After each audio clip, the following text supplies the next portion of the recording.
یا ایھا الذین آمنوا، اے ایمان والو،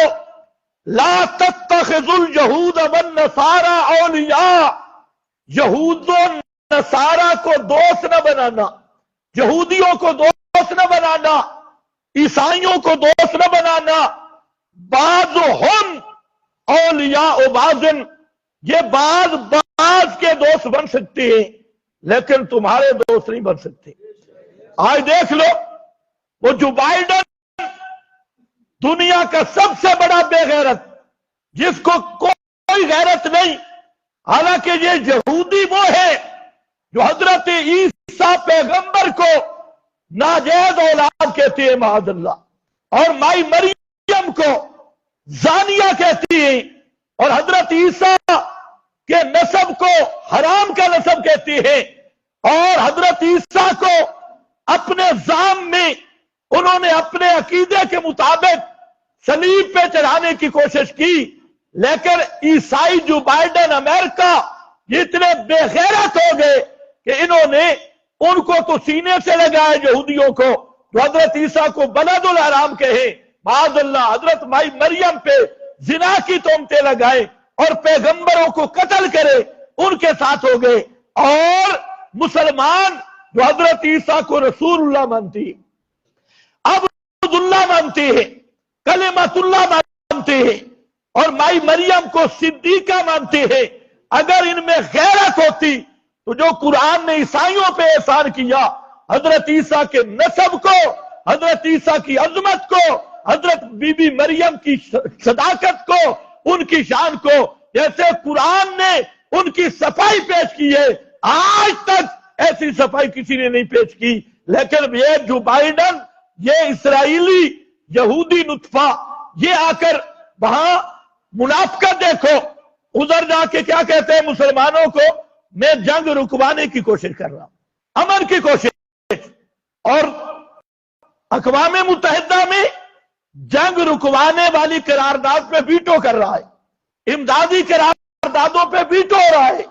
ادھر کہتے ہیں جی میں غزہ کے مسلمانوں کی بھی امداد کروں گا، اور ادھر رات کو اجلاس کیا اور اسرائیل کی کئی ارب خرب تک ڈالر تک امداد کا اعلان کیا کہ ہم اسرائیل کو بچائیں گے، ادھر غزہ والوں کو روٹی دیں گے، ان کو بچائیں گے۔ اب آپ کے امدادی لوگ بھی جا رہے ہیں، لیکن یاد رکھو قرآن مقدس نے یہ بھی یہودیوں کی عادت بتائی ہے کہ وہ اپنے بھائیوں کو دوسرے قوم کے ساتھ مل کر قتل کرنے میں معاون بنتے، اور جب ان کے یہودی ہم مسلک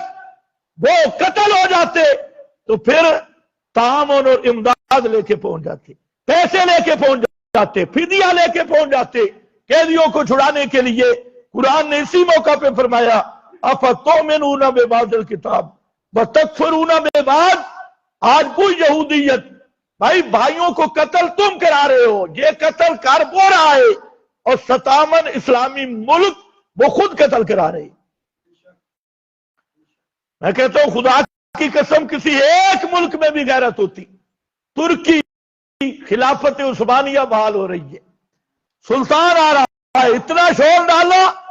طیب اردگان آ رہا ہے، سلطان آ رہا ہے، اور میڈیا پہ ان کے چیلوں کو دیکھو، خلافت عثمانیہ بحال ہو رہی ہے، اور بے ایمانو تم خلافت، تم اس کو پھر احیا کرو گے، تمہارے اندر اتنی غیرت نہیں، نہ ترکی کے سلطان میں، اور میں پاکستان کی بات تو اس لیے نہیں کرتا کہ یہاں تو کہنے سے بھی غیرت ختم ہو گئی ہے، ان کو تو کہنا ہی خلاف غیرت ہے، یہ قوم تو آپس میں لڑے گی، اور ان کو الجھایا گیا یہ تو امریکہ کے غلام ہیں، IMF اس کا مال انہوں نے کھایا اور پیسے کھائے۔ عمر بن عبد الود یہ خندق کے مقام پر خندق عبور کر کے اس نے حملہ کیا تھا، مشرکین کا سردار تھا عمر بن عبد الود، یہ عبد الود تھا، ود بابے کا فقیر، جوش میں آیا، اس نے خندق پار کی، مقابلہ کیا،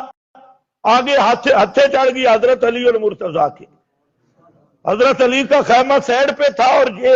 اس نے سمجھا کہ جہاں ذرا آسان ہے خندق پار کرنا۔ حضرت علی نے اس کی وہ گت پکائی، خیر قتل کر دیا۔ اب مشرکین آئے،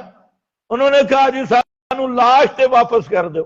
لاش تو ہمیں دے دو، 12,000 درہم لے لو، لاش واپس کر دو، 12,000 درہم۔ اور حالت کیا ہے؟ صحابہ نے پیٹ پہ پتھر باندھے ہوئے، بھوک کی وجہ سے، کھانے پینا کچھ نہیں۔ پیغمبر کریم نے فرمایا